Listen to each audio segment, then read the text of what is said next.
Patuloy pang humina itong si Bagyong Josie at nasa kategorya na nga lamang na tropical depression. Huli gayong namataan sa layong 1,070 kilometers east o silangan ng southeastern Luzon. May taglay na lakas ng hangin na maabot ng 45 kilometers per hour malapit sa sentro nito at pagbugso pa na maabot hanggang 55 kilometers per hour. Patuloy kaya kumikilos pa north-northwestward o hilaga-hilagang kanluran sa bilis na 25 kilometers per hour. At nananatili pa rin na wala itong direktang epekto sa alinmang bahagi ng ating bansa.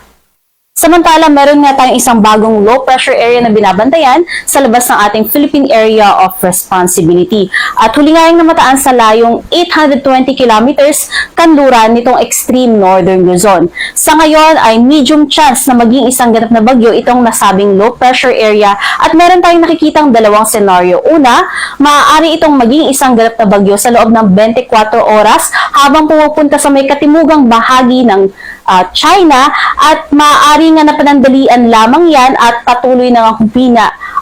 At meron namang ikalawang senaryo na kung saan maaari itong mas lumapit sa kalupaan ng Hong Kong. At dahil nga lalapit yan sa kalupaan, mas mababa yung chance niya na maging isang ganap na bagyo. Alinman sa nasabing dalawang senaryo ay walang direktang epekta pa rin sa alinmang bahagi ng ating bansa.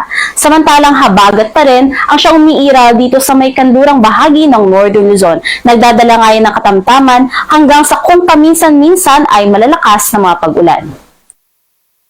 At base nga sa latest forecast track ng Pag-asa, inaasahan na nga natin sa susunod na mga oras ay maaari ng mas lumayo na nga yung pagkilos nitong si Bagyong Josie sa loob ng ating Philippine Area of Responsibility. At inaasahan nga na kilos na yan pa north-northeastward at maaari nang makalabas mamayang hapon o gabi. Inaasahan na din natin yung patuloy na paghina nito at maaaring maging isang low pressure area na lang pagsapit nga dito sa labas ng PAR.